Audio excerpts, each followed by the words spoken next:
Back to my channel vlog with Piu. তো ঘুমাচ্ছিলাম আর আজকে না জিমে যাওয়া একদমই হয়নি, তার কারণ কালকে কিছু প্রবলেমে আমি খুব দেরি করে ঘুমিয়েছি।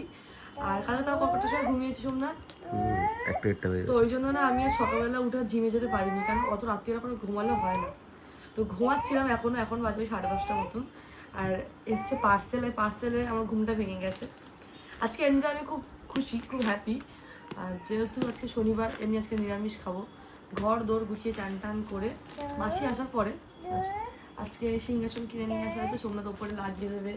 নতুন সব পিতলের ঠাকুর এনেছি, সব তোমাদের সঙ্গে শেয়ার করবো আস্তে আস্তে।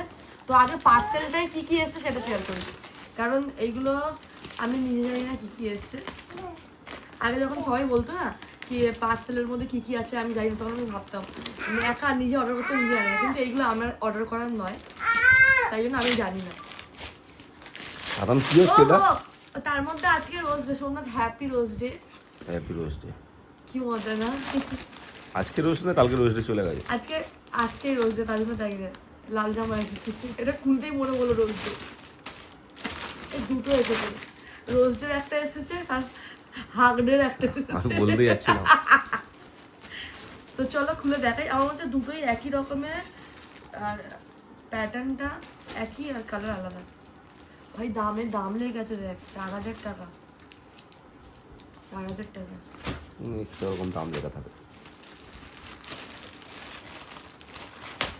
তো খুলে দেখাই। এই যে জামাটা আমি এর একটা এখনই পরবো পুজো দেওয়ার সময়, স্নান করে উঠে, স্নান করাতে সময়।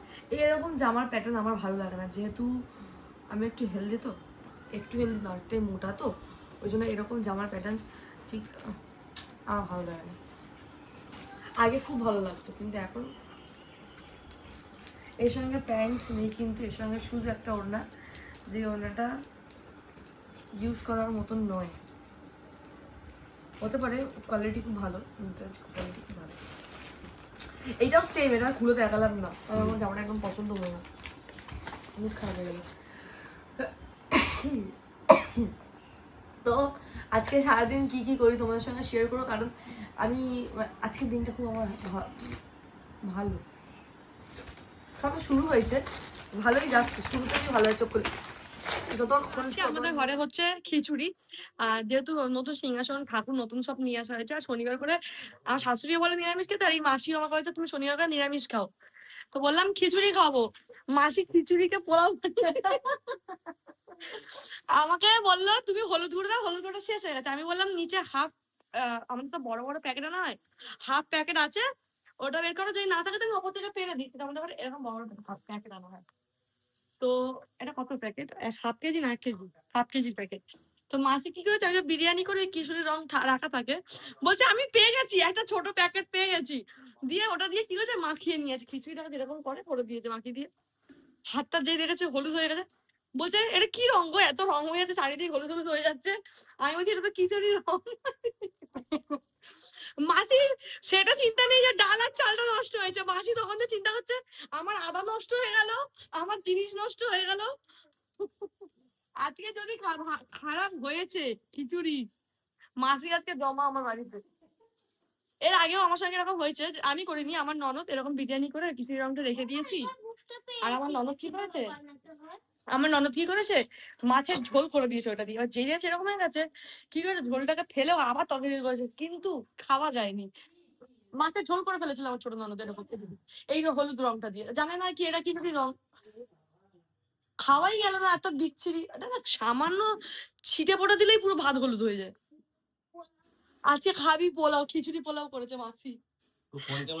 মাসি না ওটা ওর দূর আছে, ওটাই দেখ মাসি, ওটা চিন্তা নেই কি ডাল টাল নষ্ট হয়েছে, মাসি তখন বলছে কত তো জিনিস নষ্ট হয়ে গেল, আমার আদা নষ্ট হয়ে গেল। দেখতে পাচ্ছ সবাই এখন সকাল সকাল টমেটো সেজে গেছে, গোলাপ সকালে আজকে বলো না, আমি এভরি টাইম সকাল বলি তো ঠিক আছে, আজকে এটাকে সকাল বলে, দেরি হয়ে গেছে তো তাও দেরি টাইম বল, 1:20 তো ওটাকে কিছু হবে। তাহলে আমি না কিছু পাচ্ছি না, আমার গোলাপ সাজতে গেছিল, টমেটো হয়ে গেছে। কি করে ফেলেছি? গোলাপ সাজতে গিয়ে টমেটো সেজে নিয়েছি। শুধু টমেটোর বস্তা হয়ে গেছি আমি। আর মাম্মাম তো সকাল থেকে হোমওয়ার্ক করতে বসেছে, ওর হোমওয়ার্ক এখনো শেষ হচ্ছে না। আমি না একটা কথা বলতে চাই, আমি আজকে ঘুম থেকে উঠেছিলাম খুবই ফ্রেশ মাইন্ডে, খুব মজা আনন্দ হয়ে, কারণ সোমনাথ কালকে রাত্রে আমাকে এরকমই একটা কথা বলেছিল, কিন্তু সকালবেলা উঠে সোমনাথ আমাকে ধোকা দিল, সেই কথাটা রাখলো না, আমি খুব কষ্ট পেলাম। আমি বলেছি দেখছি, কনফার্ম না এখন। এটা কালকে রাত্রিবেলা বলিসনি, আমি সকালবেলা ঘুম থেকে উঠে বসে বসে আকাশে দিয়ে তাকিয়ে ভাবছিলাম, কি এক্সাইটেড হয়ে গেছিলাম। তোর সঙ্গে কথা বলাটাই উচিত নয় আমার। তো তোমরা ভ্যালেন্টাইন্স ডেতে তোমরা তোমাদের বউকে গার্লফ্রেন্ডকে কি কি গিফট করছো একবার কমেন্টে বলো, সেই হিসেবে আমি আমার বউকে গিফট করবো, তাই না মামাম? মামাম কি হাসছে দেখো। মামাম তুই বল, আমাকে ভালো কিছু গিফট করা উচিত না মামাম? রোজ আমি সংসারে এত কাজ করি, এত কর্ম করি, উচিত না তোকে আমি একটা গিফট দিতে চাই, নিবি? হ্যাঁ, বলবি না যে তোকে আমি আরশোলা ধরে দিচ্ছি, এখানেই বসে বসে দেবো, এখানে তো আর আরশোলা উড়ে উড়ে বেড়াচ্ছে না। ক্যামেরাটা বন্ধ করে তারপর দেবো, আমাকে বল ক্যামেরাটা বন্ধ। তখন তোর পিছনে একটা ক্লিপ আছে, ক্লিপটাই তোকে দেবে। না মাম্মা, না মাম্মা, না মাম্মা, নো নো নো। কি গিফট দিবে আমি দেখি, না আগে দেখি আমি কি গিফট করি। না হবে না, তাহলে দেখা যাবে। দেখ তোর বাবাই চাইছে না, কি করি বল। Blog bond. তো অনেকদিন ধরে ভেবেছিলাম আমি পিতলা ঠাকুর কিনবো, কিন্তু কেনা হচ্ছিল না, কিনবো করে কালকে সোমনাথকে নিয়ে গেছি, তো সোমনাথ ফাইনালি কিনে নিয়েছে। আর সোমনাথ এতটাই খুঁতখুঁতে, মুখগুলো ওর যতক্ষণ না পারফেক্ট হয়েছে তখন কিনলো না, তো এই কিনেছে। আমার কথা কেমন লাগে মুখটা তুই নিজে বল, কেমন খুব লাগে? সুন্দর লাগছে, স্পষ্ট। আমি ভেবেছিলাম কি তারাপীঠ থেকে নিয়ে আসবো, তো সোমনাথ বললো চ কালীঘাট থেকে কিনে দেবো, তো ফাইনালি কালীঘাট থেকে কেনা হলো। আর এখন নতুন সিংহাসন কিনে নিয়ে এসেছি। ছোট থেকে ভেবেছিলাম ঝোলাবো বলে ছোট থেকে এনেছিলাম, ওটা তুলে দেবো, উপরে তুলে কিন্তু দেবো, এখানে পিরেক উপরে নিয়ে এটা যতক্ষণ না ড্রিল দিয়ে করা হচ্ছে ততক্ষণ করা যাবে না, তো পিরেকগুলো বেঁকে যাচ্ছে, তো নিচেই বসানো হচ্ছে। তো এখন আমি পুজো দিচ্ছি, সব ঠাকুরগুলো বসিয়ে নিয়ে আমি দেখাচ্ছি এক এক করে। তো এখানে লক্ষ্মী গণেশ আছে, খুব ভারী।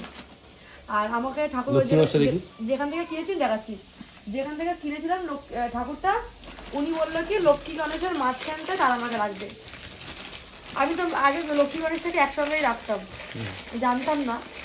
বলে কি কেন, কি বলে, এটা বলে আমার মা আর দুটো ছেলে মেয়ে, ওই জন্য। এইটা হচ্ছে লক্ষ্মী ঠাকুর, এইটা হচ্ছে গণেশ ঠাকুর, এগুলো খুব ভারী।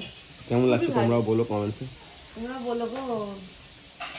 আর একদিকে আমার যে গোপু আছে, এই দেখো, এই গোপাল কেনার একটা গল্প আছে। সেটা হচ্ছে কি, আমি বিয়ের পরে আমি আমার শাশুড়িকে বলেছিলাম, আমি অত বুঝতাম না কি গোপাল ঠাকুরে কি পুজো করে না, আমি জানি নর্মাল ঠাকুর, একে যেহেতু সবাই খেতে দেয়, 3 বেলা লজেন্স দেয়, ক্যাডবেরি দেয়, তো একটা পুতুল খেলনা বাটির মতো লাগতো।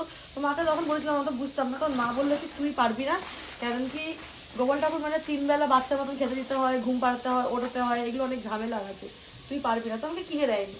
তো একদিন বৃহস্পতিবার ঘরে যখন আমি মালা দিচ্ছি, ফুল দিচ্ছি, আমার ননদকে কেউ দিয়েছিল ঠিক এরকম সাইজের গোপাল ঠাকুর, মাটির নাটে বলে জানি না, ঠিক ভেতরে চুন ভরা ওরকম। তো বৃহস্পতিবার যেহেতু মালা দেওয়ার সময় এনেছে, তখন আমি আর না বলিনি, ভয়ও লাগছিল যে শাশুড়ি এসে বকবে, তখন বললাম ঠিক আছে দাও আমি পুজো দেবো, তো বসিয়ে পুজো দিয়েছিলাম। তখন মা খুব রাগ করেছিল, আর ঠাকুর যে বসেছিল বেদিটার নিচের দিকে একটু ভাঙা ছিল বেদিটা, ঠাকুরের কোনো প্রবলেম ছিল না, তো ঠাকুরটা ছিল, তখন মা আমাকে বকেছিল, তাও রেখেছিলাম। তো ওই ঠাকুরের কাছে আমি কিছু চেয়েছিলাম, তো সেটা আমি পেয়েছি, আমার শাশুড়ি কিছু চেয়েছিল, তো পেয়েছে। তখন শাশুড়ি বললো ঠিক আছে, তো কেউ একজন বলেছিল কি 3 বেলা যে খেতে দিতে হবে তার কোনো মানে নেই, তুমি 2 বেলাই দাও, কিন্তু একটু নিয়মকানুনটা মানো। তো ওই জন্য গোপাল ঠাকুরটা এই ঘরে তখন চলে এলাম। মা বললো আমি আমার গোপাল ঠাকুর ওই ঘরে দেবো না, তোকে আমি কিনে দেবো আলাদা। তো মামাম জেদ করেছিল বার্থডেতে কি আমি গোপাল ঠাকুর নেবো, তখন মাই পিতলার গোপাল ঠাকুরটা কিনে দিয়েছিল। আমি ওইটাই ভাবছিলাম, মা বলেছে এই গোপাল ঠাকুরকে একটা সোনার কানের দুল বানিয়ে দিতে আমাকে। তো আমি বলেছি আমার একটা ইচ্ছে আছে, যদি সেটা পূরণ হয়ে যায় আমি নিশ্চয়ই গোপালকে 2টো সোনার কানের বানিয়ে দেবো। এখন বানাবো না, পরে বানিয়ে দেবো, যখন পারবো তখন বানিয়ে দেবো। আর গোপাল কি এটা সিংহাসনটা না ভেবেছিলাম খুব ছোট হয়ে যাচ্ছে, কিন্তু না ঠাকুরগুলো অনুযায়ী একদম পারফেক্ট। যার জন্য এনেছিলাম ছোট সিংহাসনটা, যদি ওপরে বসাতে পারবো সেটাই পারলাম না, তাহলে আমি বড় বড় ঠাকুর নিয়ে আসতাম। তো চলো এখন পুজোটা দিয়ে দিই, এখন বসিয়ে নিই ঠাকুরগুলো। তো আজকে আছে রোজ ডে। তো সোমনাথ আমাকে কি দিল না দিল আমি সব কটা তোমাদের সঙ্গে শেয়ার করবো। আমি চেনটা দিয়েছি গিফট করে, কি আর বলবো, 60 টাকার চেন, আমি বলতে চাইছিলাম 6 টাকার চেন, যাই হোক টাকা মূল্য করে না, 50 টাকার চেন আমি কিনেছি, তুমি কিনে দাওনি আমাকে। তো সোমনাথের কাছ থেকে আমি কিছু বেশি বড় ডিজার্ভ করি, তাই কি না? আজকে না, অন্য সময় দেবো, সারপ্রাইজ আছে, একটা পরে দেবো। তো এখন দুপুরবেলার খাবার আমরা বাড়ছি। আজকে হয়েছে কি খিচুড়ি আর ফুলকপি আলুর তরকারি। ভেবেছিলাম বাঁধাকপি তরকারি করবো, কিন্তু বাজারে যাওয়া হয়নি বলে আর করা হয়নি।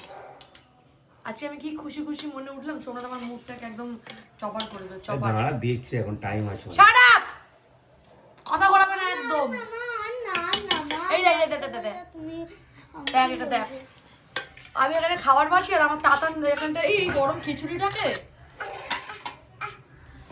সবাইকে একটা করে চামচ দিচ্ছে। আবার রোহিতকেও দিয়ে দেয়, অনেক পাতলা হয়েছে বলে আমি চামচটা এনেছি ইচ্ছা করে। মা গো মা। পাতলার উপরে আমার কোনো দায় নেই, কারণ আমি খিচুড়ি তো বানাইনি বলো। আরে সোমনাথ একটা পেয়ে দে চামচ দে, একটা ছোটো চামচ দে, ছোটোটা। তো চলো আমরা খেয়ে নিই, দেখা হচ্ছে কিছুক্ষণ পর। আর ব্লগটাকে করছি এখানটায় এন্ড। দেখা হচ্ছে নেক্সট ভিডিওতে, কেন কি সোমনাথ আমাকে এখনো রোজ দেয়নি, ওই জন্য।